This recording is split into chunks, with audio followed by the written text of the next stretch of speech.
皆さんこんにちは。イラストレーターのミミです。今回はリアルより厚塗りイラストのすすめ顔編の第3弾としてツルツルで透明感のある目の描き方を解説します。それでは早速スタート。まずはざっくりと形をとっていきます。ベースの形は平行四辺形を意識しましょう。目頭から上2辺をなぞるようにアイラインを描いていきます。この時目尻側は当たりから少しはみ出して粘膜の三角ゾーンを作ってあげるとバランスが良くなります。あとは下2辺をガイドにして目の下ラインを引いて、お好みで二重のラインや涙袋を描き足し、瞳と瞳孔も描いておきます。ここまで描けたら当たりの図形は消しちゃって OK。 歪み機能で好みの形になるように少し変形させます。私の場合、眼球の球体感を意識して変形させています。この辺で眉毛の形も決めておきましょう。だいたい目頭の上に眉頭、目尻の三角ゾーンの斜めラインを引き伸ばした先に眉尻が来るようにします。これで目周りの形取りはだいたい OK なので、色を塗っていきたいと思います。肌のベースカラーを決めたら、そのベースカラーを選んだまま定山レイヤーを作り、影になるところを塗っていきます。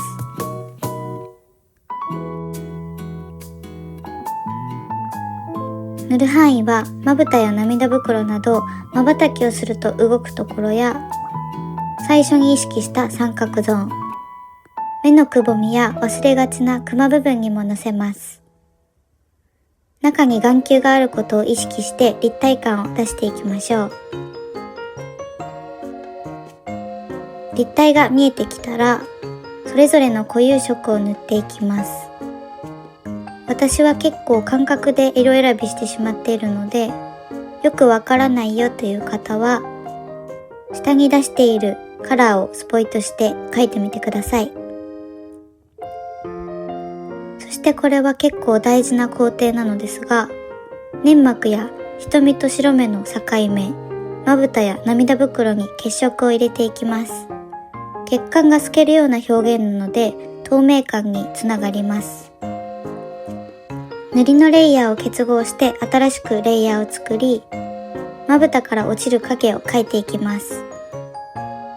これで大体のベースカラーは決まったので、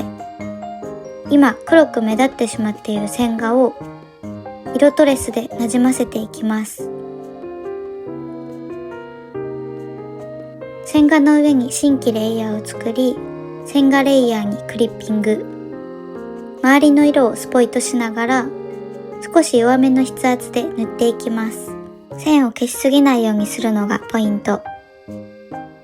最近瞳孔の中心を少し薄くするのにハマっています。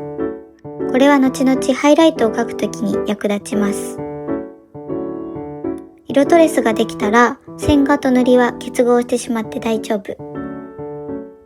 ここからスポイトして描き足す作業を繰り返しながら、書き込みをしていきます。この時、ベースのレイヤーに直接書き足さずに、毎回新規レイヤーを作って書き込み、ある程度書けたら結合というのを繰り返してください。そうすることで濁らずぬるっとしすぎずに書き込むことができます。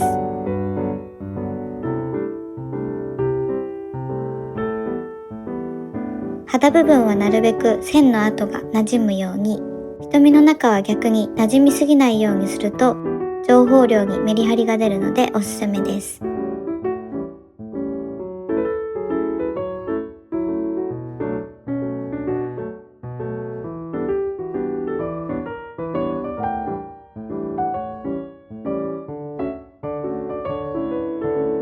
だいたい書き込みが詰まってきたら、私の大好きな作業、まつげを描いていきます。アイラインの色をスポイトしたら、私の厚塗りブラシセットに入っているまつげペンを使って放射線状になるようにまつげを描いていきます。隙間に短めの毛束も追加。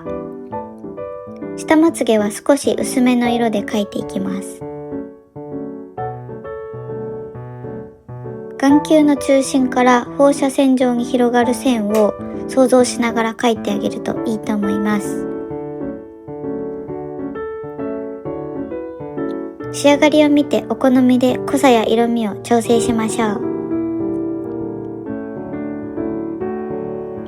眉毛も同じまつげペンで毛流れを描いていきます。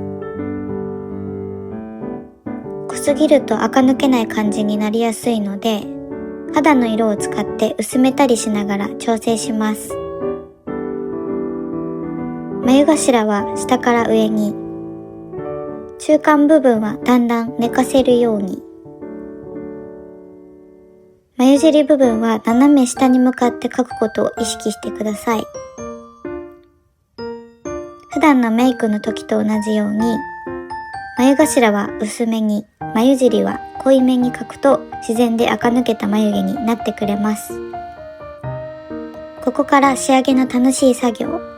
ハイライトやディティールを追加してキラキラの瞳にしていきます。ハイライトは小さめにちょんと描いた方がつるんとした瞳になります。ハイライトの後ろに暗めの色を入れることでよりキラッと引き立たせることができます。ここで先ほどの瞳孔の中心を薄くしておく作業が効いてきます。瞳にさらに光を取り込むために追加レイヤーを作って瞳の中に入ってきた光を書き込みます。これは以前解説したガラス玉の原理にのっとって塗っています。そしたら最後に水彩境界というブラシを使って塗りたい場所の色をスポイトしながら